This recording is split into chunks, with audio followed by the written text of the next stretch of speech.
The ledger was found in 1891, tucked beneath rotting floorboards of a burned plantation house in southern Georgia. 28 years after the transaction, the handwriting was meticulous. 12 names, 12 ages ranging from 4 to 14, 12 prices totaling $8,400, all sold on December 25, 1863.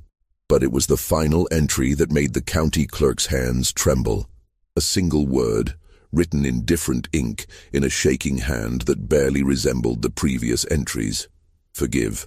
What the authorities discovered in the days following that Christmas would challenge every assumption about justice, guilt, and the weight of a single night. The master's name was Silas Hargrove, and by dawn on December 26th, something had changed him so profoundly that those who knew him claimed he was no longer the same man. Some said it was divine retribution.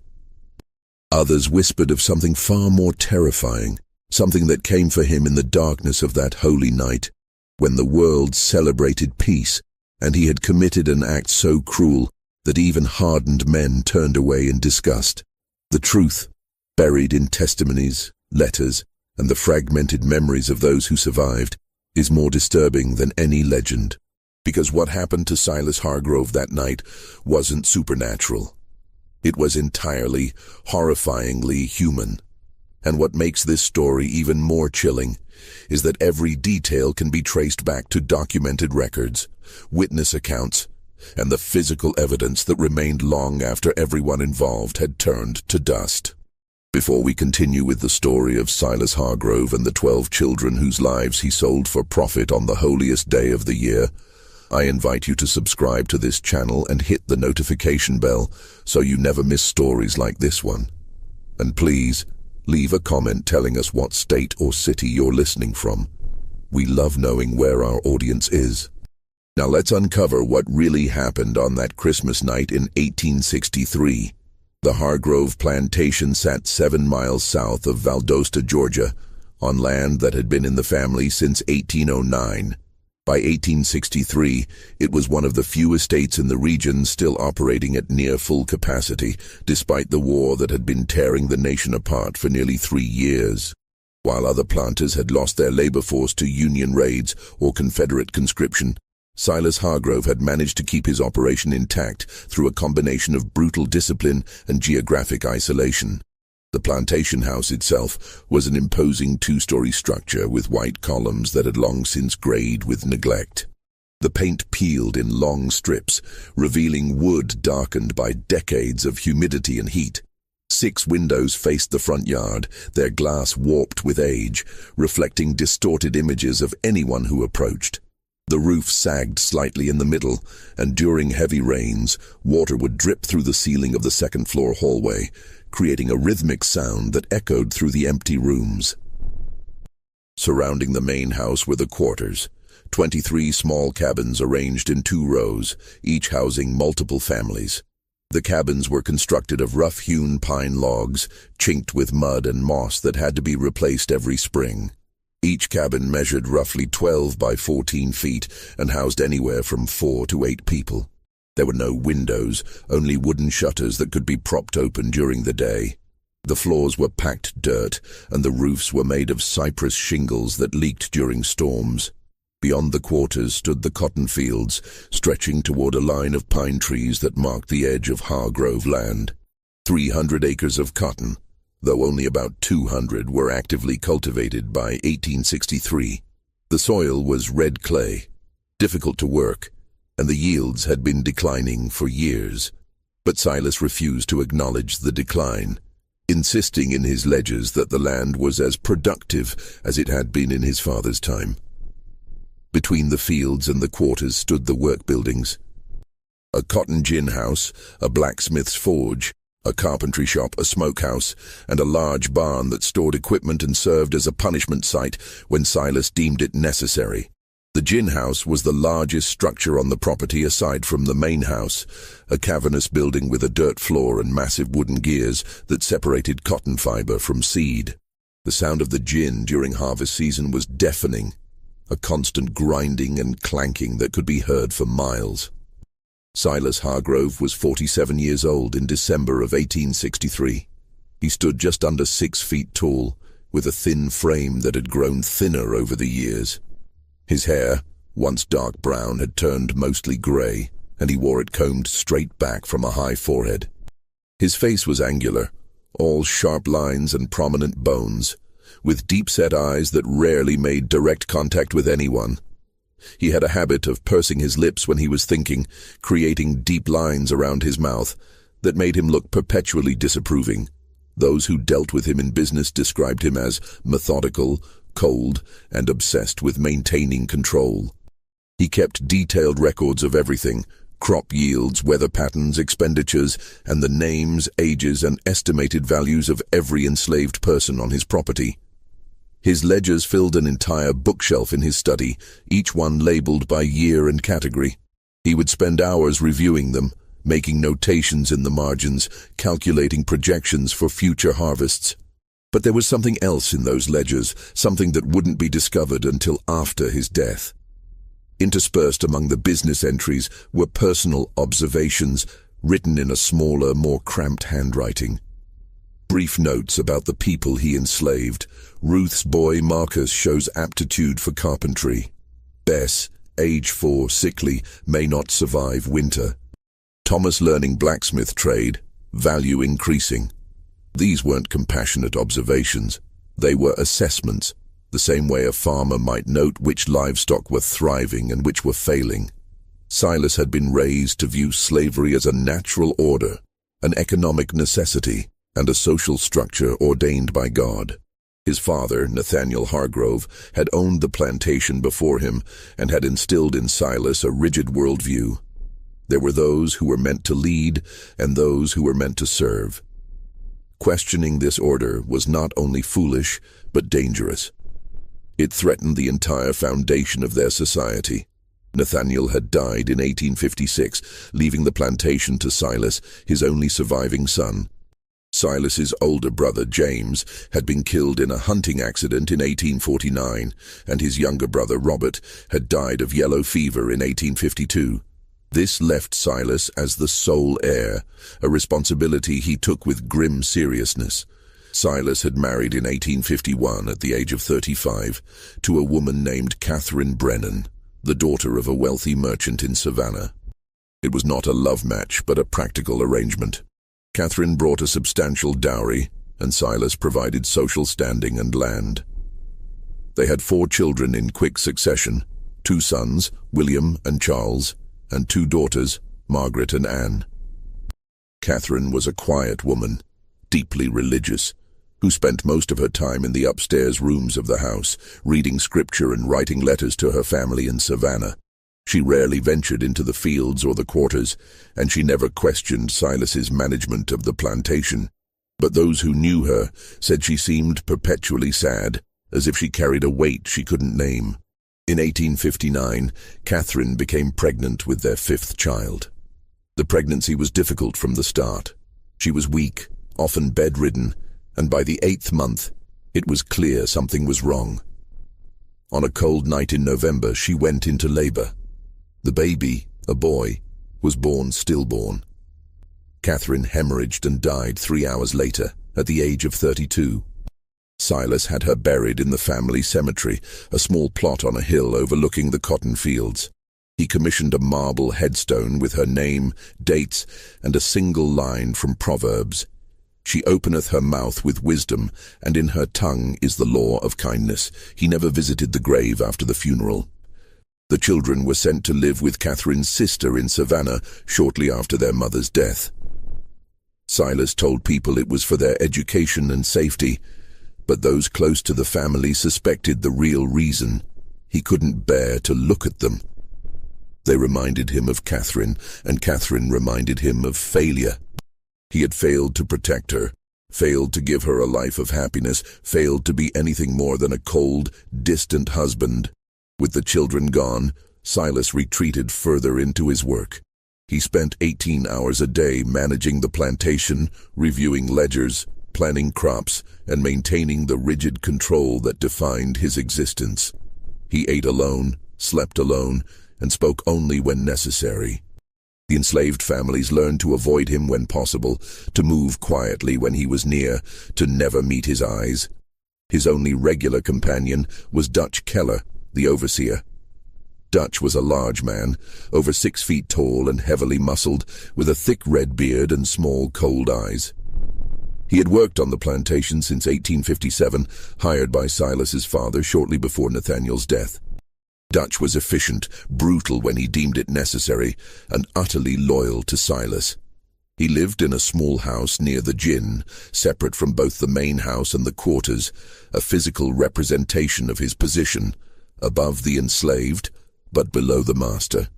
Dutch handled the day-to-day operations of the plantation, assigning work, distributing rations, maintaining discipline. Silas trusted him completely, perhaps because Dutch never questioned orders and never showed any sign of moral conflict about the nature of their work. To Dutch, enslaved people were tools, no different than plows or cotton gins. You maintained them, you used them, and when they broke, you replaced them. The winter of 1863 had been particularly harsh. Frost came early in November, killing the last of the cotton bolls before they could be harvested. By December, the ground was hard and unforgiving, and a thin layer of ice formed on the water barrels each morning. The enslaved families huddled in their cabins at night, burning what little firewood they were allotted, trying to keep warm in structures that were never designed for comfort. The cotton harvest had been the worst in a decade. Silas calculated that he had lost nearly 40% of his expected yield. The bales that were harvested were of poor quality, fetching lower prices at market, and the market itself was in chaos. The Confederate dollar was nearly worthless, inflation was rampant, and creditors were demanding payment in gold or goods. Silas was facing debts he couldn't ignore. He owed $3,200 to a bank in Savannah, $1,800 to a cotton broker in Macon, and another $2,000 to various suppliers who had provided seed, equipment, and other necessities on credit. In total, he was nearly $7,000 in debt, with no clear way to pay. He spent the first 2 weeks of December reviewing his options. He could sell land, but land prices had collapsed due to the war. He could sell equipment, but he needed the equipment to operate. He could reduce his labor force, but he was already operating at minimum capacity. And then, on December 15th, he received a letter from Virgil Tate. Tate was a slave trader based in Macon, one of the few still operating in Georgia in 1863. Most of the slave trade had collapsed due to the war, but Tate had found a niche market, supplying labor to plantations in the Deep South that had been spared the worst of the fighting. He specialized in what he called future investments, young slaves who could be trained for specific tasks and would provide decades of labor. The letter was brief and businesslike. Tate had heard that Silas was facing financial difficulties. He was prepared to make a generous offer for young slaves, ages 4 to 14, paid in gold. He would take as many as Silas was willing to sell, no questions asked, with payment on delivery. Silas read the letter 3 times. He sat in his study staring at the words, calculating numbers in his head. 12 children. If he sold 12 at an average price of $700 each, he would have $8,400. Enough to pay all his debts and have money left over for seed and supplies for the spring planting. He told himself it was business, just business. The children were eating food the plantation couldn't spare. They wouldn't be productive for years. Their parents would have more children. It was a practical decision, a necessary decision. It was what his father would have done. He wrote back to Virgil Tate that same evening, agreeing to the sale. 12 children, ages 4 to 14, to be delivered on December 25th, Christmas Day. Payment in gold on delivery. He sealed the letter and gave it to Dutch to post the next morning. Then he poured himself a glass of whiskey and returned to his ledgers, trying to ignore the small, persistent voice in the back of his mind that whispered he was making a mistake. The selection process began on December 18th, exactly 1 week before Christmas. Silas woke before dawn, as he always did, and spent an hour in his study reviewing the plantation records. He had a list of all the children on the property, 37 in total, ranging in age from infants to 16-year-olds. He needed to choose 12. The criteria were simple. They had to be healthy, between 4 and 14 years old, and from families that wouldn't cause too much trouble. Silas knew that selling children would provoke grief and anger, but he calculated that some families would be easier to manage than others. Families with multiple children would be less devastated by the loss of one. Families with strong male figures might resist, so he would avoid taking their children if possible. He made his preliminary selections on paper, writing 12 names in his ledger. Then he called for Dutch. Dutch arrived at the study just after sunrise, his breath visible in the cold morning air. Silas showed him the list and explained the plan. Dutch listened without expression, then nodded. "When do you want to tell them?" Dutch asked. "Christmas Eve," Silas said. "No point in giving them time to make trouble." "They'll make trouble anyway," Dutch said. "You're taking their children." "Then we'll deal with it," Silas said. "But the sale is happening. Tate will be here Christmas morning with the gold." Dutch nodded again and left. Silas sat alone in his study, staring at the list of names. 12 children. 12 lives that would be uprooted, separated from their families, sold to strangers. He felt a flicker of something, not quite guilt, but unease. He pushed it down and returned to his calculations. Over the next 2 days, Silas walked through the quarters and the work areas, observing the children on his list. He watched them play, work, interact with their families. He was looking for signs of illness, weakness, or behavioral problems that might reduce their value. The first child on his list was Bess, a 4-year-old girl who lived with her mother, Sarah, and 2 older siblings in cabin number 7. Bess was small for her age, with large dark eyes and a quiet demeanor. She rarely spoke, even to other children, and spent most of her time clinging to her mother's skirts. Silas noted that she appeared healthy despite her size, and her youth made her valuable. She could be trained for domestic work and would provide decades of service. The second was Marcus, a 6-year-old boy who lived with his mother, Ruth, and his grandmother in cabin number 12. Marcus was energetic and curious, always asking questions, always exploring. Ruth was a strong woman, one of the most capable workers on the plantation, and Silas knew that taking her son would devastate her. But Marcus was healthy, intelligent, and would fetch a good price. The third was a girl named Lily, age 7, who lived with her parents and 3 younger siblings in cabin number 3. Lily helped her mother with the younger children and was already learning to sew and cook. She was quiet and obedient, traits that would make her valuable in a domestic setting. The fourth was a boy named Samuel, age 8, who lived with his father, a blacksmith named Joseph, and his mother in cabin number 15. Samuel was apprenticing with his father, learning the trade, and showed considerable skill for his age. Silas hesitated on this one. Joseph was a strong, respected figure in the enslaved community, and taking his son might provoke resistance. But Samuel's skills made him valuable, and Silas decided the risk was worth it. The fifth was a girl named Grace, age 9, who lived with her mother and 2 sisters in cabin number 8.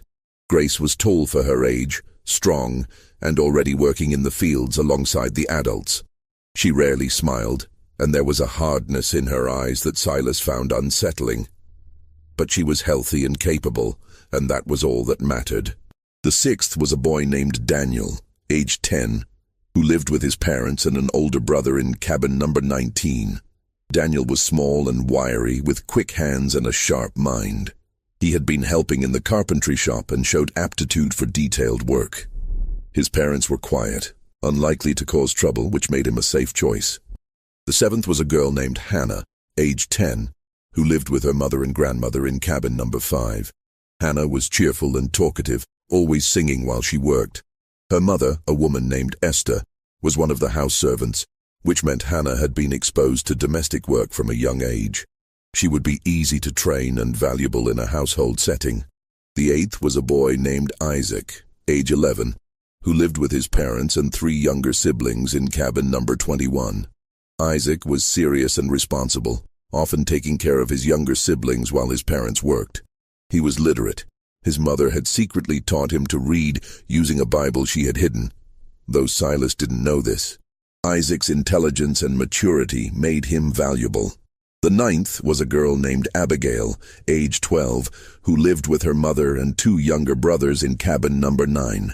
Abigail was beautiful, with delicate features and a graceful manner. Silas knew that her appearance would make her valuable, though he didn't allow himself to think too deeply about why. She was quiet and obedient, unlikely to cause trouble. The 10th was a boy named Elijah, age 12, who lived with his parents and an older sister in cabin number 14. Elijah was strong and hard-working, already doing a full day's labor in the fields. He rarely spoke, keeping his thoughts to himself, but there was an intensity in his eyes that made Silas uncomfortable. Still, his strength and work ethic made him valuable.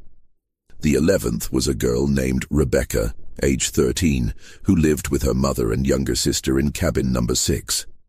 Rebecca was skilled in sewing and cooking, and she helped care for younger children in the quarters. She was mature for her age, with a quiet dignity that set her apart.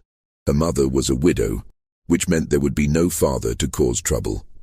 The 12th was Thomas, age 14, who lived with his parents in cabin number 17. Thomas was the oldest on the list, nearly a man, and he had been apprenticing with the plantation blacksmith for 3 years. He was skilled, strong, and intelligent. He was also the most likely to resist, but his value was too high to pass up. 12 children, 4 girls, 8 boys, ages 4 to 14. Silas wrote their names in his ledger in neat, precise handwriting, along with estimated values based on age, health, and skills. The total came to $8,400, exactly what Virgil Tate had agreed to pay. Silas closed the ledger and locked it in his desk drawer. The selection was complete. Now he just had to wait until Christmas Eve to make the announcement. The week leading up to Christmas was unusually quiet on the Hargrove plantation. The weather remained bitterly cold, with temperatures dropping below freezing each night. A thin layer of snow fell on December 20th, unusual for southern Georgia, and it lingered on the ground for 2 days before melting into muddy slush. The enslaved families went about their work with the same efficiency as always, but there was a tension in the air that even Silas noticed. People spoke in hushed tones. Children played more quietly than usual. There were no songs in the fields, no laughter in the quarters. It was as if everyone sensed that something was coming, though they didn't know what.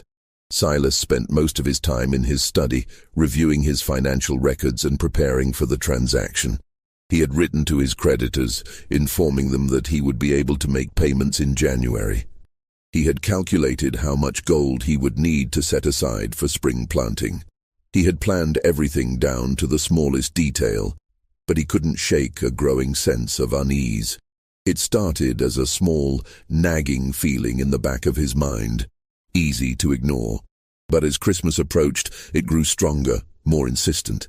He found himself thinking about the children, not as assets or investments, but as individuals. He remembered watching Bess cling to her mother's skirts. He remembered Marcus's endless questions.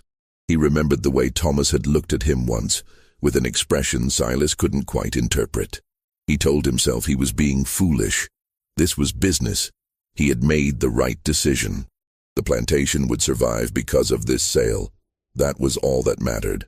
On December 22nd, Dutch came to the study with a concern.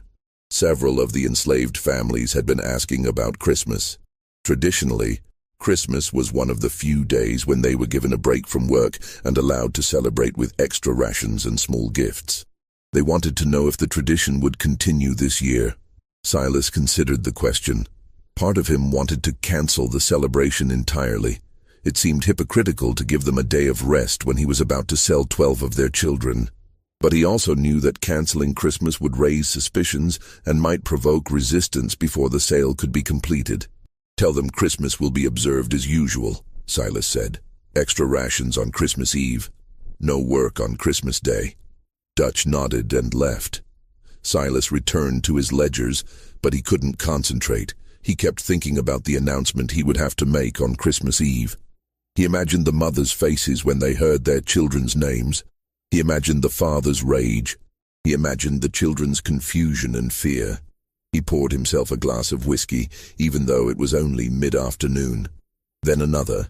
By evening he had finished half the bottle and fallen asleep at his desk. He dreamed of Catherine. She was standing in the upstairs hallway of the house, wearing the white dress she had been buried in. She was looking at him with an expression of profound sadness, and she was holding a baby, the stillborn son who had killed her. She didn't speak, but her eyes said everything. "What have you become?" Silas woke with a start, his heart pounding. The study was dark, the fire in the hearth reduced to glowing embers. He lit a lamp and checked his pocket watch. It was just after midnight, December 23rd. 2 days until the sale. He stood and walked to the window, looking out at the quarters. A few cabins had lights in the windows, candles or small fires. Most were dark. He wondered if the families were sleeping, or if they were lying awake, sensing the approaching storm. He turned away from the window and went upstairs to his bedroom. He didn't sleep for the rest of the night. December 23rd passed slowly. Silas stayed in his study, avoiding the quarters, avoiding Dutch, avoiding everyone. He reviewed the transaction papers Virgil Tate had sent, making sure everything was in order. He counted and recounted the estimated value of the children. He tried to focus on the numbers, the logic, the necessity of what he was doing. But the unease wouldn't leave him. It had grown into something more than discomfort. It was a physical sensation, a tightness in his chest, a weight pressing down on him. He found it difficult to breathe. His hands shook when he tried to write. He couldn't eat. That evening, he walked out to the family cemetery on the hill. He hadn't been there since Catherine's funeral 4 years earlier. The headstone was weathered but still legible. He stood in front of it, staring at the inscription, and tried to remember what it had felt like to care about someone. He couldn't. That part of him seemed to have died with Catherine, or perhaps even before. He had spent so many years viewing people as assets, as tools, as numbers in a ledger, that he had forgotten how to see them as anything else. He returned to the house as darkness fell. Tomorrow was Christmas Eve. Tomorrow he would make the announcement. And the day after, the children would be gone, and he would have his gold, and everything would go back to normal. He almost believed it. December 24th, 1863, dawned cold and grey. The sky was overcast, threatening more snow, and a bitter wind blew from the north. Silas woke early, as always, but he didn't go to his study.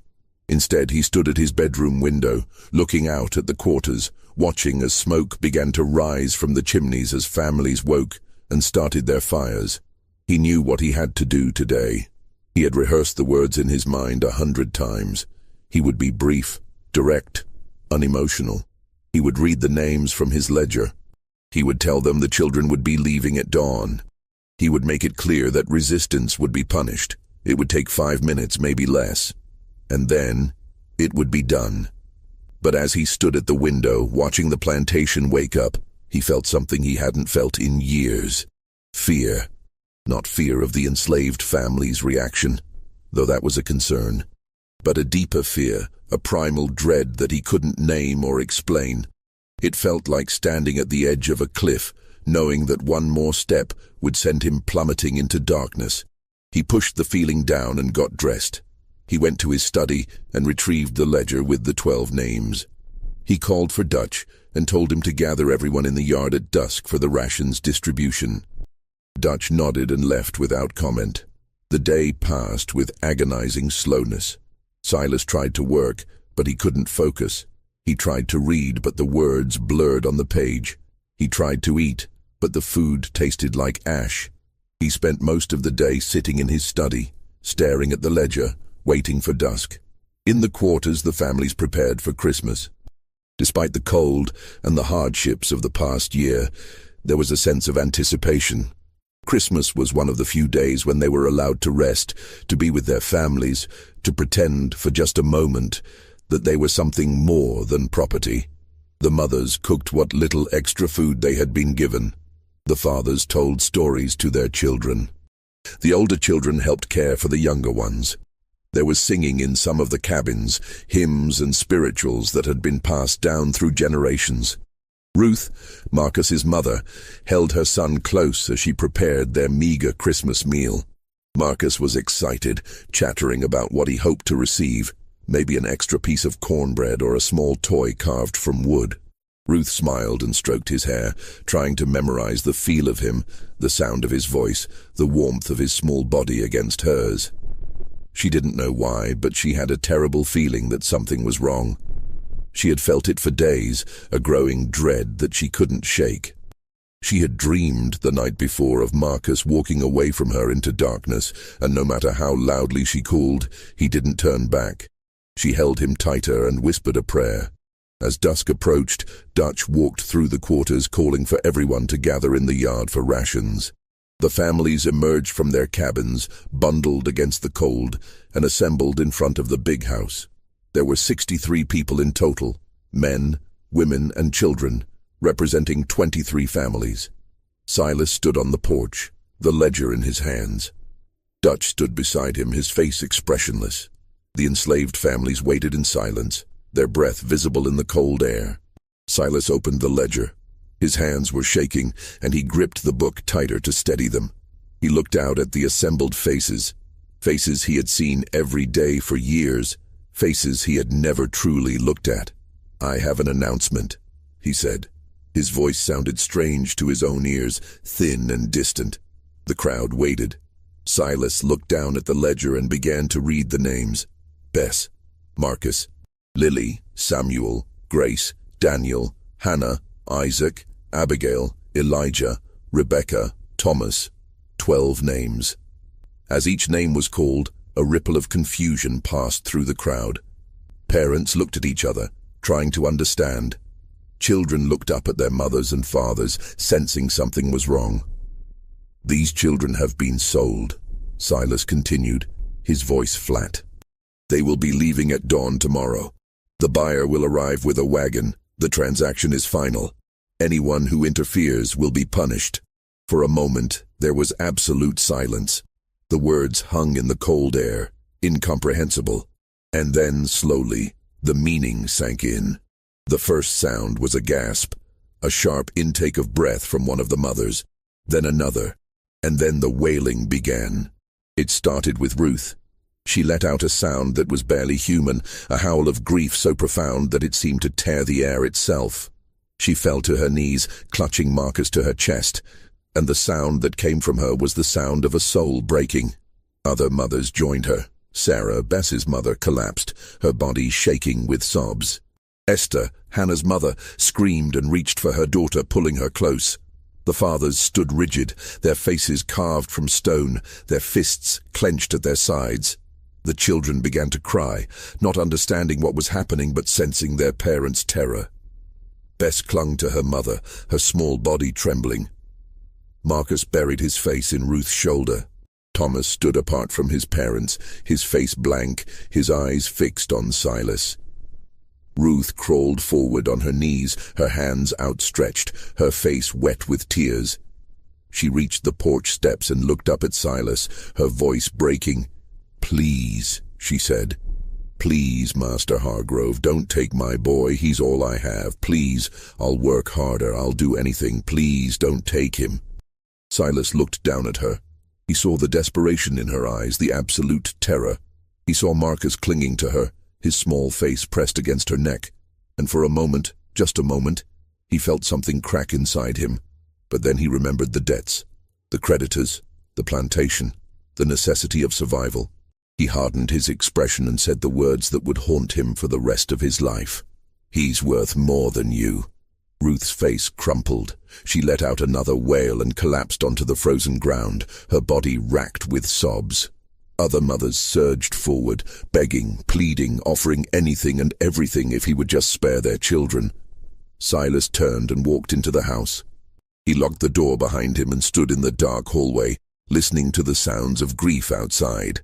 The wailing continued for hours, a sound so terrible that it seemed to seep into the walls of the house, into the very foundation. He went to his study and poured himself a glass of whiskey. Then another. He tried to block out the sounds, but they followed him, echoing in his mind. He sat at his desk and stared at the ledger. at the 12 names written in his neat handwriting. Just business, he told himself. Just business. But the words felt hollow. Outside in the quarters, the families held their children. They sang to them, whispered prayers, made promises they knew they couldn't keep. They tried to memorize every detail, the shape of their faces, the sound of their voices, the feel of their small hands. Ruth held Marcus all night, rocking him, singing softly. Marcus had stopped crying and was quiet now, his small body warm against hers. She whispered to him about how much she loved him, about how he needed to be strong, about how she would never forget him. "Will I see you again, Mama?" Marcus asked, his voice small. Ruth couldn't answer. She just held him tighter and continued to sing. In cabin number 17, Thomas sat with his parents. His father, a strong man named Jacob, had his hand on Thomas's shoulder. His mother, a woman named Miriam, held his hand. They didn't speak. There was nothing to say. Thomas looked at his parents and felt something harden inside him. He was 14 years old, nearly a man, and he understood what was happening in a way the younger children didn't. He understood that tomorrow he would be taken from his family and sold to a stranger. He understood that he would likely never see his parents again. He understood that his life, his future, his very identity was being erased because a white man needed money, and he understood that there was nothing he could do about it. But as he sat there holding his mother's hand, feeling his father's grip on his shoulder, he made a silent promise. He would survive. He would remember. And someday, somehow, he would make sure that what was being done to him and the other children would not be forgotten. The night deepened. The temperature dropped. The wailing in the quarters gradually subsided into quiet sobbing, and then into silence. But it was not a peaceful silence. It was the silence of grief too profound for words, of hearts breaking in the darkness. In the big house, Silas sat alone in his study. He had finished the bottle of whiskey and started another. His mind was foggy, his thoughts disjointed. He kept seeing Ruth's face, hearing her voice. "Please don't take my boy." He stood and walked to the window. The quarters were dark now, no lights in the windows. He wondered if anyone was sleeping, or if they were all lying awake, holding their children, counting down the hours until dawn. He turned away from the window and was about to return to his desk when he heard it. A knock at the door. 3 soft, deliberate strikes. Silas froze. It was just after midnight. Who would be knocking at this hour? He assumed it was Dutch, perhaps with news about the arrival time or a concern about potential resistance. He walked through the dark hallway to the front door and opened it. No one was there. The porch was empty. The yard beyond was still, illuminated by a half-moon that cast long shadows across the frozen ground. Silas stepped outside, his breath visible in the cold air. He looked left, then right. Nothing. He was about to go back inside when he saw them. 12 figures standing at the edge of the yard where the grass met the dirt path leading to the quarters. Small figures. Children.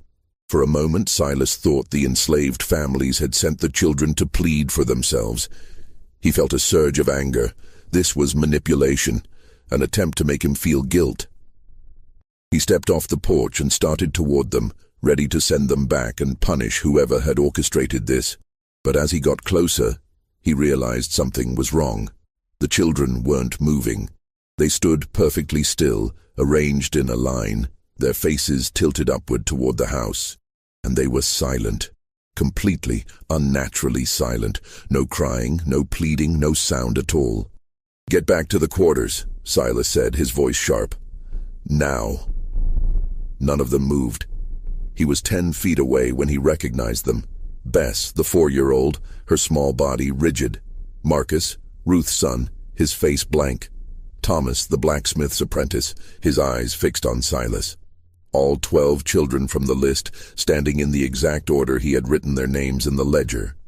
"I said get back," Silas repeated, louder now. His voice echoed in the stillness. The children didn't respond. They didn't blink. They simply stared at him with expressions he couldn't read. Not fear, not defiance, but something else. Something that made his skin prickle despite the cold. And then slowly they began to move, not toward him, not away. They simply turned in perfect unison and started walking toward the cotton fields. Silas stood frozen, watching them disappear into the darkness beyond the reach of the moonlight. His heart was pounding, though he couldn't explain why. They were just children, enslaved children who would be gone by noon tomorrow. This changed nothing. But as he stood there in the cold, watching the darkness where they had vanished, he felt that fear again, the primal dread that had been growing all day. It was stronger now, almost overwhelming. He went back inside, locked the door, and returned to his study. He poured another glass of whiskey and tried to steady his shaking hands. Just children, he told himself. Just a trick to make me feel guilty. It won't work. But he couldn't shake the image of their faces.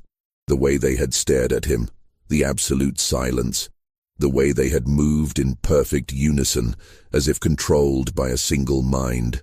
He tried to return to his ledger, but the numbers blurred.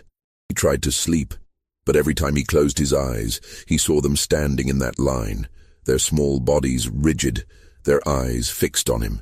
At 2 a.m, he heard singing. If you're feeling the weight of this story, imagine how those families felt on that Christmas Eve. Before we continue to the most disturbing part of this night, take a moment to like this video and share it with someone who appreciates true historical mysteries. Your support helps us bring these forgotten stories to light. Now, let's discover what happened when Silas heard that singing in the darkness. The singing was faint at first, barely audible over the wind that rattled the windows of the big house. It seemed to come from everywhere and nowhere at once, a melody that Silas didn't recognize, sung in voices too young to carry such weight. The tune was slow, mournful, with a rhythm that felt wrong, discordant, like a hymn sung backward or a lullaby twisted into something dark. Silas stood in his study, the whiskey glass frozen halfway to his lips. He listened, trying to determine where the sound was coming from. It seemed to drift through the walls like smoke, seeping into every corner of the house. He went to the window and looked out. The yard was empty. The quarters were dark, but the singing continued, rising and falling in waves that made his chest tighten. He grabbed his coat and a lantern and went outside. The moment he stepped off the porch, the singing stopped. The silence that followed was worse. It was total, oppressive, as if the world itself had stopped breathing. No wind, no insects, no distant sounds of animals in the woods, no creaking of trees or rustling of leaves, just silence, so complete that Silas could hear his own heartbeat pounding in his ears. He held the lantern high and walked toward the quarters. His boots crunched on the frozen ground, each step unnaturally loud in the stillness.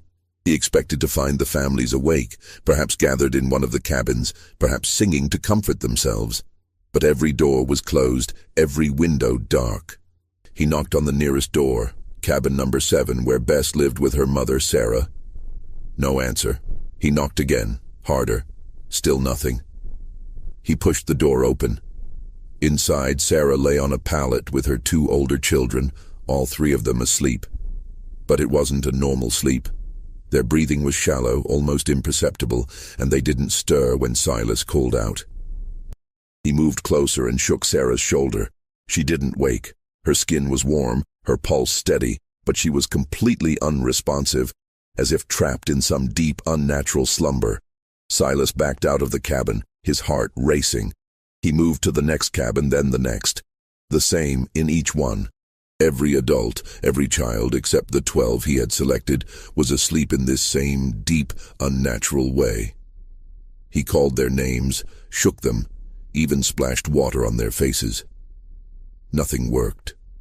They simply lay there, breathing shallowly, trapped in sleep. Except the 12 children. The 12 children were gone. Silas felt the first real thread of panic. He told himself it was absurd. They were hiding, playing some kind of game, or perhaps their parents had hidden them before falling into this strange sleep. But the panic remained, cold and insistent, spreading through his chest like ice water. He searched the quarters, the barn, the storage sheds, the gin house. Nothing. He walked to the edge of the cotton fields, holding his lantern high, and called their names. His voice was swallowed by the darkness, as if the night itself was absorbing the sound. And then he saw the light. Deep in the fields, perhaps 100 yards away, a small fire burned. It was low to the ground, flickering weakly but unmistakable against the darkness. Silas started toward it, his boots crunching on the frozen earth, his breath coming in short gasps. As he got closer, he saw them. The 12 children sat in a perfect circle around the fire. They weren't moving, weren't speaking. They simply sat, their faces illuminated by the flames, staring into the fire as if hypnotized. The light cast strange shadows on their faces, making them look older, almost ancient. "What are you doing?" Silas demanded, his voice breaking the silence. "Get up. Get back to the quarters. Now." None of them looked at him. They continued to stare into the fire, their expressions blank. He stepped closer, anger overriding fear. "I said get up." One of the children, Thomas, the oldest, finally turned his head. His eyes met Silas's, and for the first time, the boy spoke. "We're waiting." His voice was calm, almost conversational, but there was something underneath it that made Silas's skin crawl. "Waiting for what?" Silas snapped. Thomas didn't answer immediately. He simply looked at Silas with an expression that was neither hostile nor afraid. It was something else, something that looked almost like pity. "For you to see us," Thomas said quietly. "I see you," Silas said. "You're sitting in my field in the middle of the night. Now get up before I—" "No," Thomas interrupted. "You don't see us. You've never seen us, not really." Silas felt his anger spike. "I don't have time for this nonsense. Get up. Now." He reached down and grabbed Thomas's arm, intending to drag him to his feet. But the moment his hand made contact, Thomas looked up again, and this time, his expression was different. Not blank, not empty, but filled with something Silas couldn't name, a depth of understanding that no 14-year-old should possess. "You sold us," Thomas said quietly. "On Christmas." The words hit Silas like a physical blow. He released the boy's arm and stepped back. "It's business," Silas said, but his voice sounded weak even to himself. "You don't understand. It's just business. I have debts. The plantation." "We understand," Thomas said. And then, in a voice that didn't sound like a 14-year-old boy, he added, "Do you?" The fire went out, not gradually, not flickering and fading. It simply vanished, as if someone had thrown a blanket over it. The darkness rushed in, absolute and suffocating. Silas's lantern was still burning, but its light seemed to stop just inches from the glass, unable to penetrate the blackness around him. He heard movement, footsteps, whispers. The children were standing now. He could sense it, but he couldn't see them. He swung the lantern wildly, trying to find them, but the light revealed nothing but darkness. And then he felt it. Hands. Small hands, dozens of them, touching him, not grabbing, not violent, just touching. His arms, his chest, his face, cold fingers pressing gently against his skin, as if trying to memorize him, to understand him. Silas screamed. He swung the lantern and it shattered against the ground, plunging him into complete darkness. He ran blindly, stumbling over frozen furrows, his breath coming in ragged gasps. He didn't know which direction he was going. He only knew he had to get away. The hands followed him. They touched his back, his shoulders, his neck. Light touches, almost gentle but relentless. And with each touch he felt something, a flash of emotion, a fragment of memory that wasn't his own. He felt terror. The terror of a 4-year-old child being torn from her mother's arms. He felt confusion, the confusion of a 6-year-old boy who didn't understand why he was being taken away. He felt grief, the grief of a mother watching her child disappear into darkness. He felt rage, the rage of a father who couldn't protect his family. He felt despair, the despair of children who had been told they were worthless, that they were property, that their lives had no value beyond what someone was willing to pay. Each emotion hit him like a wave, overwhelming, suffocating. He tried to push them away, to block them out. But they kept coming, faster and faster, until he couldn't tell where his own feelings ended and theirs began. He ran until his legs gave out, and he collapsed onto the frozen ground, gasping, his heart hammering in his chest. The hands were gone. The darkness was gone. He was lying in the yard in front of the big house, and the sky was beginning to lighten with the first hint of dawn. He opened his eyes and saw them, the 12 children standing on the porch watching him. They didn't speak. They didn't move. They simply stood there, silent and still, as the sun began to rise behind them. Silas staggered to his feet, his body shaking, his mind reeling. He stumbled into the house, locked the door, dragged a chair against it, and collapsed onto the floor of his study. His clothes were torn, his hands bleeding from where he had fallen. His face was wet, whether from tears or sweat or melted snow, he didn't know.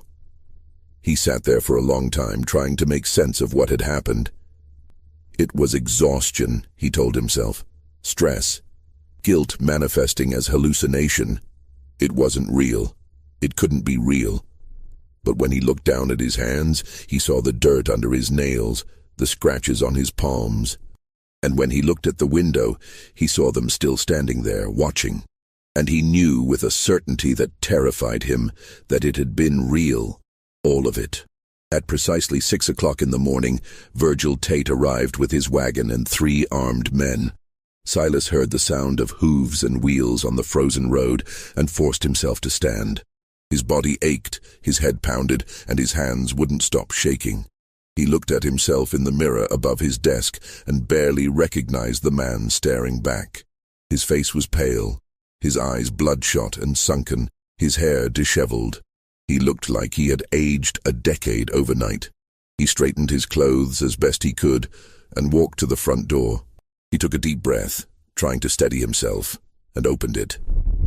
Virgil Tate was a large man, over 6 feet tall and heavily built, with a thick black beard and cold, calculating eyes. He wore a long coat and a wide-brimmed hat, and he carried himself with the confidence of a man who had done this transaction 100 times before. Behind him, 3 men sat on the wagon, all armed with rifles, all watching Silas with expressions of bored indifference. "Hargrove," Tate said, his voice gruff. "You have them ready?" Silas opened his mouth to respond, but no words came out. He looked past Tate to the yard, where the 12 children still stood in a line, exactly as they had been, waiting. But something was different now. In the growing light of dawn, he could see their faces clearly, and what he saw made his breath catch in his throat. They weren't blank anymore. They weren't empty. Their eyes were filled with something he finally recognized, something he had been too blind to see before. Humanity. They were children, just children. Children who were terrified, confused, grieving. Children who had families, who had dreams, who had futures that were being stolen from them.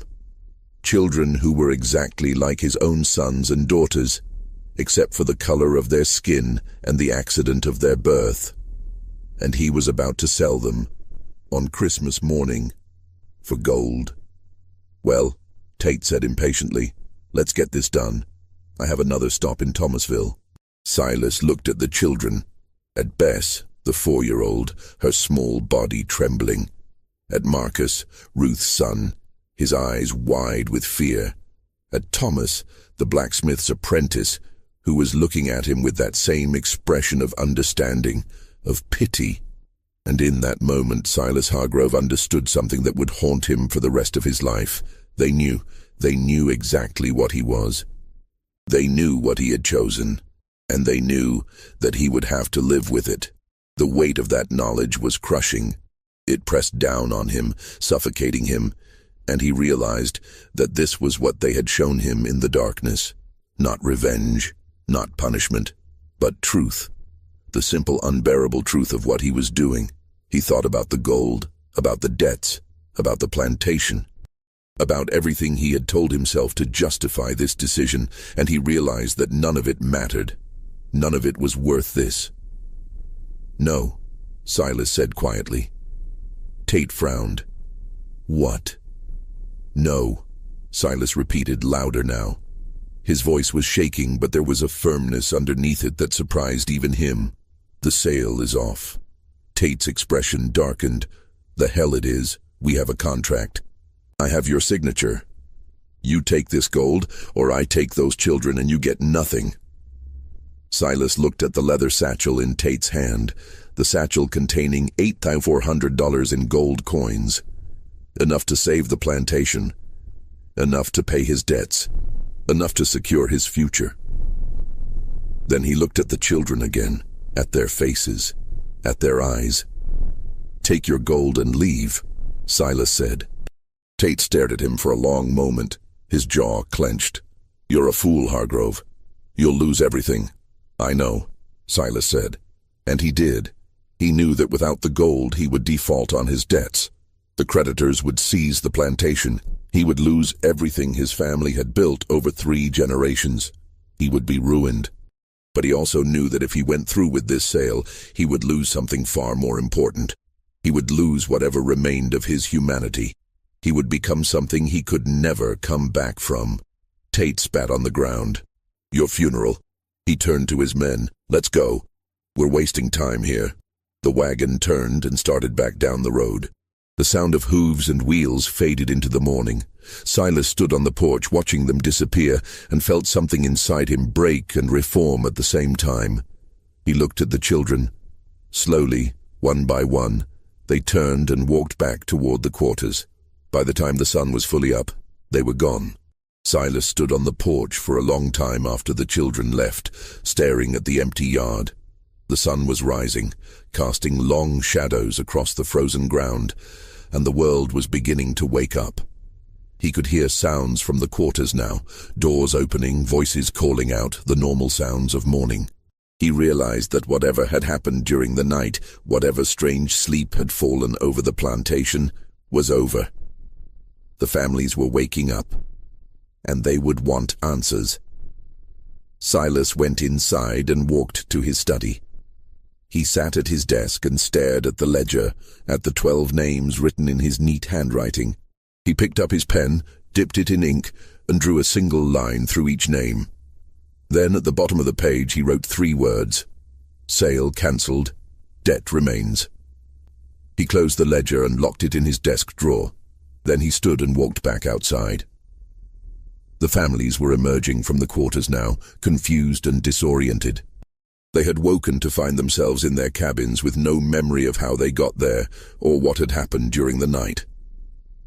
The last thing they remembered was the announcement on Christmas Eve, the grief, the wailing, the terror of knowing their children would be taken at dawn.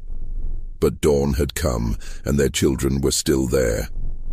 Ruth was the first to see Marcus. He was standing outside their cabin, looking tired and confused but unharmed. She ran to him and swept him into her arms, sobbing, checking him for injuries, unable to believe he was really there. Other mothers did the same, finding their children, holding them, weeping with relief and confusion. The children couldn't explain what had happened. They remembered standing in the yard, remembered walking to the fields, remembered sitting around a fire. But after that, everything was blank until they woke up at dawn. Dutch Keller emerged from his house near the gin, looking as confused as everyone else. He had fallen asleep at his desk the night before and woken to find it was Christmas morning. He walked to the big house and found Silas standing on the porch. What happened? Dutch asked. Where's Tate? Did the sale go through? No, Silas said. I cancelled it. Dutch stared at him. You what? I cancelled the sale, Silas repeated. The children are staying. But the debts? I'll figure it out, Silas said. His voice was flat, emotionless. But there was a finality to it that made Dutch realize there was no point in arguing. Dutch shook his head. You've lost your mind. Maybe, Silas said. Or maybe I just found it. Dutch left, muttering under his breath. Silas remained on the porch, watching as the families slowly realized what had happened. The children weren't being taken. They were safe. It was Christmas morning and they were still together. The relief was palpable, but so was the confusion. No one understood what had changed. No one knew why Silas had cancelled the sale, and no one dared to ask. Silas spent the rest of Christmas Day alone in his study. He didn't eat. He didn't sleep. He simply sat at his desk, staring at the ledger, replaying the events of the night over and over in his mind. The children in the yard, the fire in the fields, the hands in the darkness, the emotions that had overwhelmed him. Terror, confusion, grief, rage, despair. He had felt what they felt. He had experienced for just a moment what it was like to be them, to be powerless, to be property, to be seen as less than human. And it had broken something in him that could never be repaired. The days following Christmas of 1863 were marked by a strange, heavy silence on the Hargrove plantation. The enslaved families returned to their work, but something had shifted. They moved through their tasks with the same efficiency, but there was a new quality to their presence, a quiet dignity, a sense of having witnessed something that couldn't be undone. Silas Hargrove did not leave the big house for 3 days. Dutch Keller tried to speak with him on December 27th, knocking on the study door and asking about the plantation's operations. Silas didn't respond. Dutch could hear him inside, moving around, but the door remained locked. On the 28th, Dutch left a tray of food outside the door. It sat there untouched until the 29th, when Silas finally emerged. Those who saw him said he looked like he had aged a decade. His face was gaunt, his eyes sunken and red-rimmed, with dark circles that spoke of sleepless nights. His hands trembled when he tried to hold a pen. His clothes hung loosely on his frame, as if he had lost weight in just a few days. He didn't speak to anyone. He simply walked through the plantation, stopping occasionally to stare at the quarters, the fields, the places where the children played. On December 30th, he did something unprecedented. He called a meeting of all the enslaved families. They gathered in the yard, wary and uncertain. The last time they had been called together, Silas had announced the sale of their children. They didn't know what to expect now, but they prepared for the worst. Silas stood on the porch, the same spot where he had made the announcement 6 days earlier. But this time, everything about him was different. His posture was less rigid. His voice was quieter. And when he spoke, there was something in his tone that none of them had ever heard before. Uncertainty, humility, perhaps even shame. "I'm giving you a choice," he said. The families exchanged glances, confused. Enslaved people didn't get choices. "Anyone who wants to leave can leave," Silas continued. His voice was steady, but there was an undercurrent of emotion that threatened to break through. "I won't stop you. I'll give you papers saying you're free. You can go north, find the Union lines, start over. Anyone who wants to stay can stay. I'll pay wages. Not much, but something. Real money, not scrip. And the children..." He paused, his voice catching. "The children will go to school. I'll hire a teacher. They'll learn to read and write." The silence that followed was profound. No one moved, no one spoke. They simply stared at him, trying to understand if this was real or another cruel trick. "I know you don't trust me," Silas said, and for the first time, his voice broke slightly. "I don't blame you. I've given you no reason to trust me, but I'm telling you the truth. You're free to choose. And whatever you decide, I won't punish you for it." He turned and went back inside, leaving them standing in the yard, stunned. Over the next week, the families discussed what to do. Some were suspicious, believing this was a trap. Others were cautiously hopeful. A few were simply too exhausted to care. They had survived this long, and they would continue to survive, whatever Silas's motivations might be. In the end, 11 families left. They packed what little they had, a few clothes, some cooking implements, blankets, and walked north toward the promise of Union protection. It was winter. The roads were dangerous, and they had no guarantee of safety. But they chose to take the risk, rather than stay on a plantation where they had been treated as property for so long. 12 families stayed, not because they trusted Silas, but because they had nowhere else to go. Winter was brutal for those without shelter, and the roads were full of Confederate patrols who would capture and re-enslave any black person without papers. Staying was the practical choice, even if it meant remaining in a place filled with painful memories. Silas kept his word. In early January, he hired a teacher, a widow from Valdosta named Mrs. Calloway. She was in her 50s, educated, and had been struggling to make ends meet since her husband's death. Silas offered her room and board, plus a small salary, to teach the children 3 times a week. Mrs. Calloway was skeptical at first. She had heard stories about Silas Hargrove, about his coldness and his reputation as a harsh master. But when she arrived at the plantation and saw the children, saw their eagerness to learn, their bright eyes and quick minds, she agreed to take the position. She set up a small schoolroom in one of the unused storage buildings. She taught reading, writing, arithmetic, and history. The children were hungry for knowledge, absorbing everything she taught them with an intensity that moved her to tears. Thomas, the 14-year-old blacksmith's apprentice, was her star pupil. He could already read a little. His mother had secretly taught him using a Bible, and he quickly advanced beyond the basics. Within weeks, he was reading at a level that would have been impressive for any child his age, enslaved or free.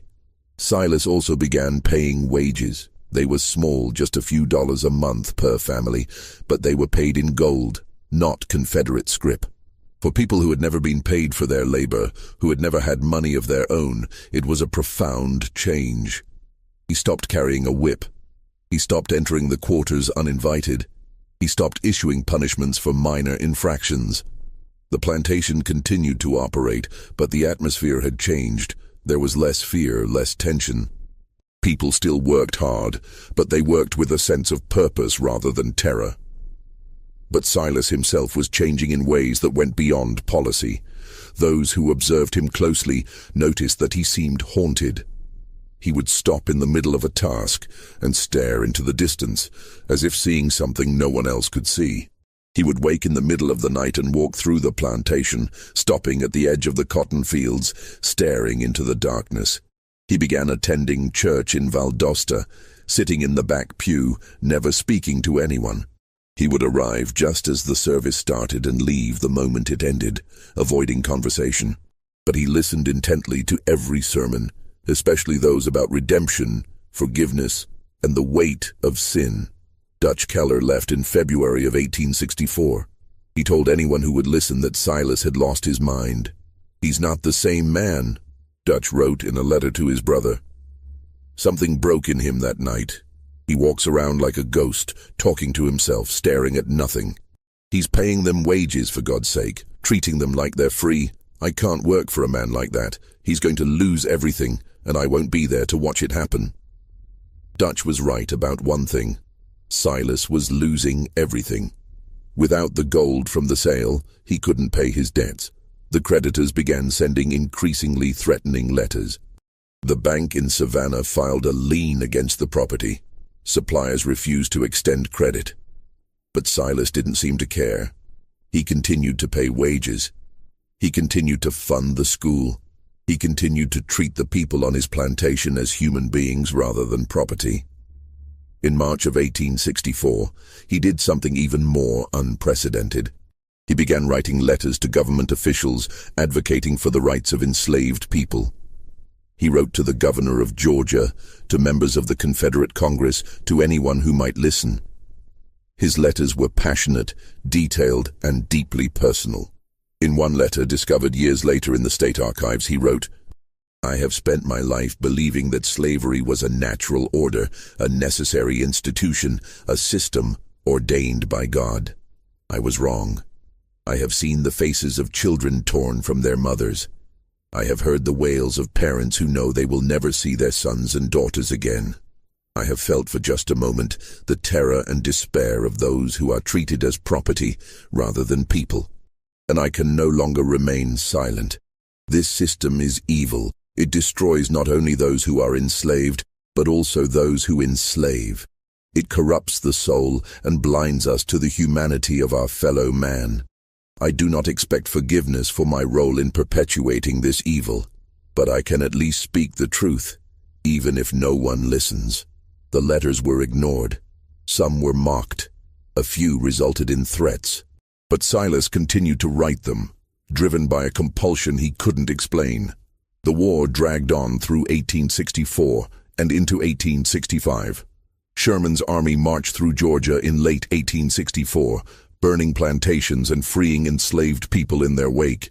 The Hargrove plantation was spared, likely because it was so isolated and appeared already abandoned. By the time Union soldiers reached the area, there was little left to burn. In April of 1865, Lee surrendered at Appomattox, and the war officially ended. News traveled slowly to southern Georgia, but by late April, word had reached Valdosta. The Confederacy was dead. Slavery was abolished.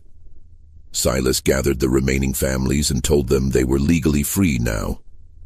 He offered to let them stay and work for wages, or leave with his blessing and whatever supplies he could spare. Most stayed, not out of loyalty to Silas, but out of practicality. The world outside was chaos. The roads were full of displaced people, both black and white. The economy had collapsed. There were no jobs, no infrastructure, no safety net. The plantation, for all its dark history, offered stability, but the relationship had changed. The families were no longer enslaved. They were workers, employees, people with agency and choice, and Silas treated them as such. He began dividing the plantation land, offering plots to families who wanted to farm independently. He provided seed, tools, and advice. He helped them establish their own small farms, even though it meant reducing the size of his own operation. In 1867, he sold most of the remaining plantation land to the families who had stayed, offering them terms so generous that a lawyer in Valdosta accused him of financial suicide. The lawyer was probably right. Silas sold the land for a fraction of its value, accepting payment in installments over 10 years, with no interest. "Why are you doing this?" the lawyer asked him. "You're giving away everything your family built." Silas looked at him with those haunted eyes and said, "Because it was never mine to begin with." He kept only the big house and a few acres around it. The rest, nearly 300 acres, was divided among 12 families. 12 families for 12 children. It wasn't a coincidence. Silas lived alone in the big house, refusing to remarry or reconnect with his own children in Savannah. He wrote to them occasionally, but they rarely responded. They had built new lives, and Silas was a reminder of a past they wanted to forget. He spent his days reading, writing, and walking the fields. He continued to attend church, continued to write letters advocating for the rights of formerly enslaved people, continued to live with the weight of what he had done. And every Christmas Eve, he would stand in the yard at midnight, in the exact spot where he had seen the 12 children, and he would stay there until dawn. No one knew what he was doing. Some thought he was praying, others thought he was keeping vigil. A few believed he was waiting for something, or someone, to return. Mrs. Calloway, who continued to teach at the school even after the war ended, once asked him about it. "Why do you stand out there every Christmas Eve?" she asked. Silas was silent for a long time. Then he said, "Because I need to remember." "Remember what?" "What I almost did, what I was, and what they showed me. The children." Silas nodded. "They didn't curse me. They didn't harm me. They simply made me see, made me feel what they felt. And it changed me in a way I can't explain. Every Christmas Eve, I stand in that spot and remember. Because if I forget, even for a moment, I might become that man again." In 1872, Silas Hargrove fell ill. It started as a persistent cough in October, then progressed to fever and weakness by November. By December, he was bedridden, his body frail but his mind still sharp. Mrs. Calloway visited him regularly, bringing him food and medicine, sitting with him when he was too weak to be alone. She had grown to respect him over the years, though she never fully understood him. He was a man haunted by his past, driven by guilt and a desperate need for redemption. "Do you have any regrets?" she asked him one afternoon in mid-December, sitting beside his bed. Silas was silent for a long time, staring at the ceiling. Then he said, "Only one. That it took me so long to see them as human." The children? All of them, Silas said. Every single person I owned. I told myself it was business. I told myself it was the way things were. I told myself I was a good master, that I treated them well compared to others. But that night, he trailed off, his eyes distant. That night they showed me what I really was, and I couldn't unsee it. What did they show you, Mrs. Calloway asked gently. Silas looked at her, his eyes filled with something between sorrow and terror. That I was the monster, not them, me. I was the one who stole lives, who destroyed families, who treated human beings as property. And the worst part is, I did it all while believing I was righteous, that I was doing what was necessary, what was natural. They showed me the truth, and it destroyed me. But it also saved me. Saved you from what? From becoming something I could never come back from, Silas said. If I had sold those children, if I had gone through with it, I would have crossed a line that couldn't be uncrossed. I would have become something less than human myself. They saved me from that. And I've spent every day since trying to be worthy of that gift. On December 20th, Silas asked Mrs. Calloway to bring him his journals. He had been keeping detailed personal journals since that Christmas night in 1863, filling page after page with his thoughts, his memories, his attempts to understand what had happened. He spent 3 days reviewing them, making notes in the margins, adding final entries. On December 23rd, he sealed them in a metal box and gave them to Mrs. Calloway. "Keep these safe," he said. "Someday, someone might want to know what really happened, what I did, and what they did to save me from myself." "Who are they?" Mrs. Calloway asked. "The 12, Silas said. "The children. They're grown now, scattered across the country, but I still see them sometimes in my dreams, still standing in that line, watching me, waiting for me to understand. Do you understand now?" Silas smiled, a sad, weary smile. "I'm beginning to." On December 24th, 1872, exactly 9 years after the night he had tried to sell the 12 children, Silas Hargrove died. It was just after midnight, Christmas morning. Mrs. Calloway was with him, holding his hand, when he took his last breath. His final words were barely a whisper. "Forgive."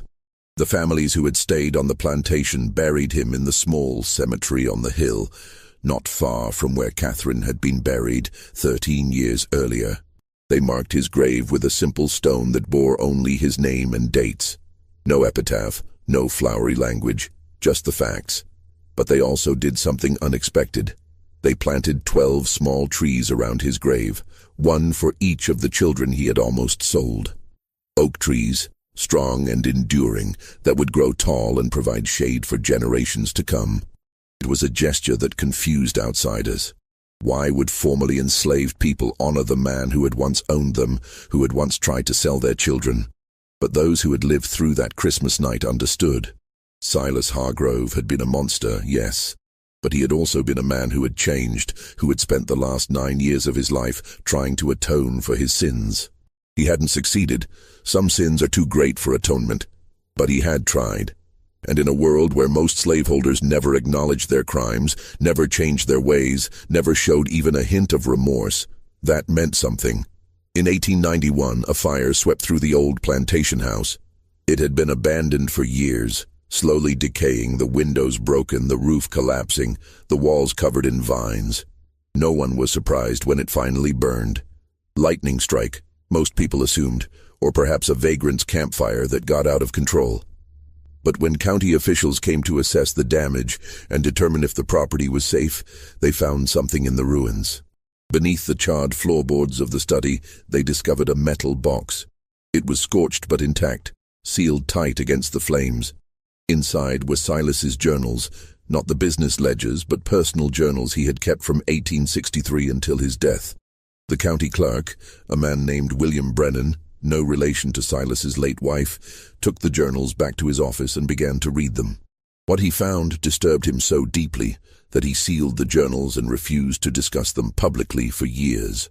The entries from December 1863 were the most disturbing.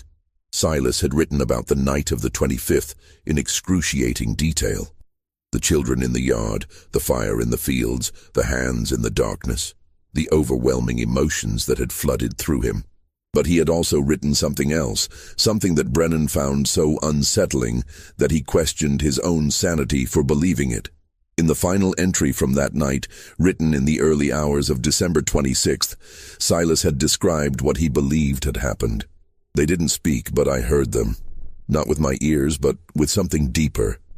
They asked me a question, over and over, in voices that weren't voices. Do you see us? Not as property, not as numbers in a ledger, but as children, as human beings, as souls with the same capacity for pain, fear, and love as my own children. And I realized, with a horror I cannot describe, that I had never truly seen them. Not once.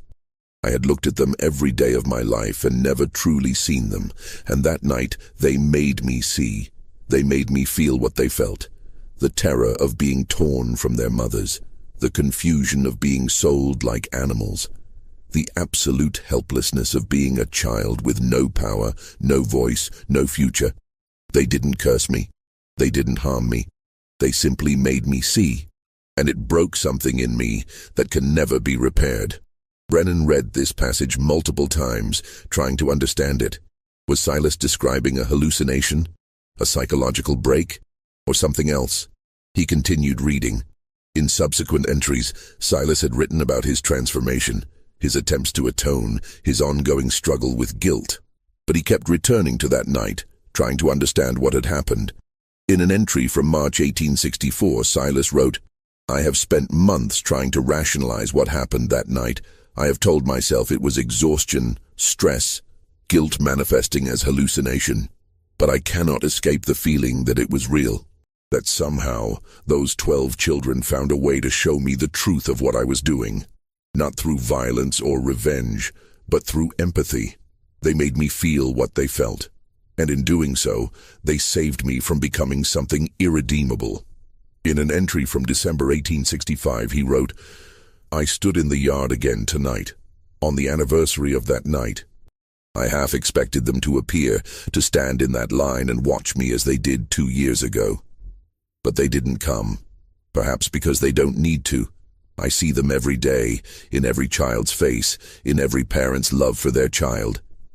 They are always with me, reminding me of what I almost did, of what I was, and of what I must never become again." And in one of his final entries, written just days before his death, Silas wrote, "I am dying. I can feel it in my bones, in the weakness that grows stronger each day. I am not afraid of death. I am afraid of judgment, not the judgment of God, though that terrifies me as well, but the judgment of those 12 children, now grown, scattered across this country. Did I do enough? Did my attempts at atonement mean anything? Or was I simply a monster trying to ease his conscience before the end? I don't know. I will never know. But I hope, I pray, that they can forgive me. Not for what I did, because that is unforgivable, but for what I almost did, and for spending the rest of my life trying to be better than the man I was." Brennan closed the journal and sat in silence for a long time. He didn't know what to make of it. The story was too strange, too disturbing, too impossible to believe. And yet there was something about Silas's words, about the raw honesty and pain in them, that made him think it might be true. He decided to investigate further. He began tracking down descendants of the families who had lived on the Hargrove plantation, interviewing them, asking about their memories and the stories passed down through their families. What he discovered complicated the narrative even further. Several descendants mentioned the night the children walked, describing it as a real event, not a hallucination. They said their grandparents or great-grandparents had spoken of it, had described waking up on Christmas morning to find their children safe, with no memory of the night before. One woman, the granddaughter of Ruth, Marcus's mother, told Brennan that her grandmother had spoken of that night only once, shortly before her death in 1889. She said it was like a dream, the woman told Brennan. She remembered the announcement, remembered the grief, remembered holding Marcus and singing to him. And then she remembered nothing until dawn, when she woke up and Marcus was still there. She said it felt like God had intervened, had put everyone to sleep and changed Mr. Hargrove's heart during the night. She never understood how or why, but she was grateful for it every day of her life. Another descendant, the grandson of Thomas, the blacksmith's apprentice, told a different story. "My grandfather didn't talk about that night much," he said, "but he told me once that he and the other children had been taken to the fields, that they had sat around a fire, and that Mr. Hargrove had come to them. He said they had shown him something, he wouldn't say what, and that it had changed him. My grandfather said it wasn't magic or anything supernatural. He said it was just truth. They had shown Mr. Hargrove the truth of what he was doing, and he couldn't live with it anymore." Brennan compiled all of this information into a report, but he never published it. He was afraid of being mocked, of being accused of believing in ghost stories or supernatural nonsense. He sealed the journals and the report in the county archives, where they remained for decades. The story of Silas Hargrove and the 12 children faded into obscurity. The plantation land was divided and sold over the decades. The big house burned and was never rebuilt. The cemetery was eventually overgrown and forgotten. The families who had lived there moved on, building new lives, and the painful memories of slavery gradually receded into the past. But the story didn't disappear entirely. It was passed down through families, whispered in hushed tones, told to children as a cautionary tale or a story of redemption. The details changed over time, as stories do, but the core remained the same. A man who had been willing to sell children on Christmas Day and the night that changed him forever. In 1923, a historian researching Reconstruction-era Georgia tracked down 3 of the 12 children, now elderly, and asked them about their experiences on the Hargrove plantation. 2 refused to discuss it. The third, a woman named Bess, the youngest of the 12, who had been only 4 years old that Christmas, agreed to speak, but only briefly. "I don't remember much," she said, her voice thin and wavering with age. "I was too young, but I remember my mama holding me that night, crying like the world was ending. And I remember waking up the next morning and everything was different. Mr. Hargrove was different, like something had died in him. My mama said it was a miracle. She said God had touched his heart, but I don't think it was God." When the historian asked what she thought it was, Bess was quiet for a long time. Then she said, "I think he finally saw us, really saw us, and it killed the part of him that could live with what he'd done." She died 3 weeks later, at the age of 64. She was the last of the 12 children to pass away. In 1979, a historian named Dr. Raymond Collier published a book titled The Christmas Reckoning, Guilt and Redemption on a Georgia Plantation. He had discovered the sealed journals in the county archives and spent years researching the story, tracking down descendants, and piecing together what had happened. In the book, Dr. Collier argued that Silas Hargrove had experienced what we would now call a severe psychological crisis, triggered by the moral weight of his decision to sell the children. He suggested that the events of Christmas night were likely a combination of sleep deprivation, stress, and a guilty conscience manifesting as vivid hallucinations. But he also included testimonies from the descendants that complicated that explanation. Several of them mentioned that their grandparents or great-grandparents had spoken of the night the children walked, describing it as a real event, not a hallucination. They said the children had been found in the fields at dawn, cold and disoriented, with no memory of how they got there. Dr. Collier couldn't explain that. He noted it in his book as an unresolved discrepancy and moved on. But in his private notes, discovered after his death in 2003, he wrote something different. "I don't know what happened on that plantation on Christmas night, 1863. I've spent years trying to find a rational explanation and I can't. The testimonies are too consistent, the details too specific. Either an entire community conspired to create an elaborate fiction, or something happened that defies easy explanation. I'm a historian. I deal in facts. But sometimes facts lead you to places where reason can't follow. Maybe Silas Hargrove did hallucinate. Or maybe for one night, 12 children found a way to make a man see the truth of what he was doing. Not through violence, not through revenge, but through the simple, unbearable act of being seen, of being recognized as human, and maybe that was more powerful than any punishment could ever be. The Hargrove plantation no longer exists. The land was subdivided and sold over the decades, and now it's a mix of farmland and residential properties. The big house burned in 1891, and nothing was ever rebuilt on the site. The cemetery where Silas was buried was eventually overgrown and forgotten, though local historians believe they have identified its location. But the 12 oak trees remain. In 2015, a land survey team working in the area discovered a cluster of 12 massive oak trees arranged in a circle on a small hill. The trees were estimated to be over 140 years old, dating back to the 1870s. At the center of the circle, partially buried and covered in moss, was a weathered gravestone bearing the name Silas Hargrove, and the dates 1816, 1872. The discovery sparked renewed interest in the story. Local historians researched the site and confirmed that it was indeed the old Hargrove Plantation Cemetery.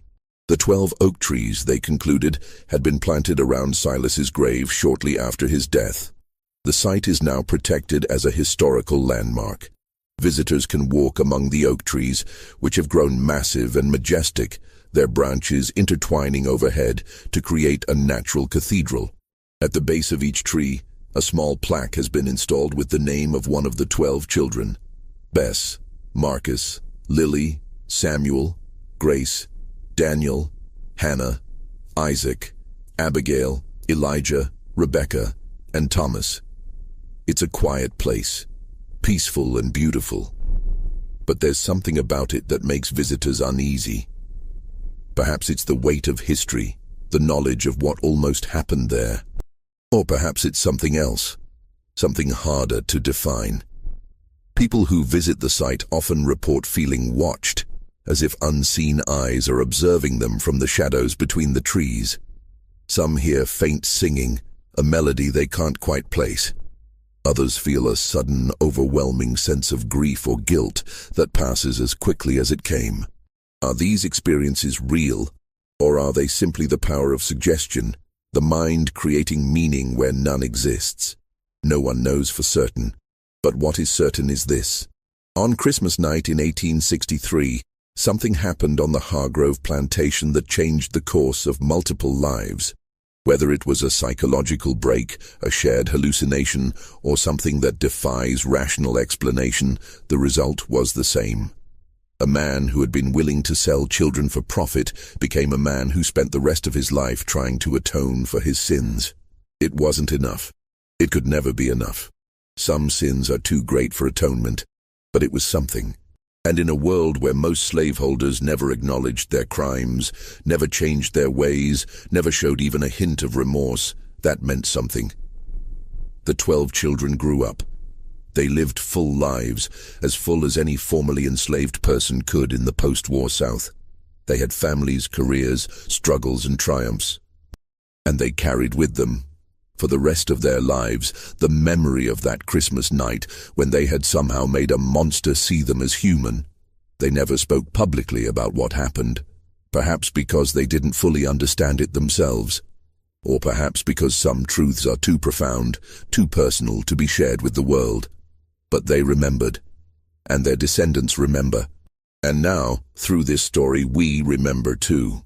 Not as a tale of supernatural revenge or divine intervention, but as a reminder of something far more important: the power of empathy, the weight of guilt, and the possibility, however slim, however difficult, of redemption.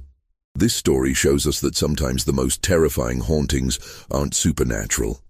They're the moments when we're forced to confront the truth of our own actions. What do you think really happened on that Christmas night in 1863? Was it a psychological break, or did those 12 children find a way to make Silas Hargrove see them as human? Leave your comment below with your thoughts. If you enjoyed this deep dive into one of history's most disturbing and mysterious events, subscribe to this channel, hit the notification bell, and share this video with someone who appreciates stories that blur the line between history and mystery. Thank you for watching, and we'll see you in the next video.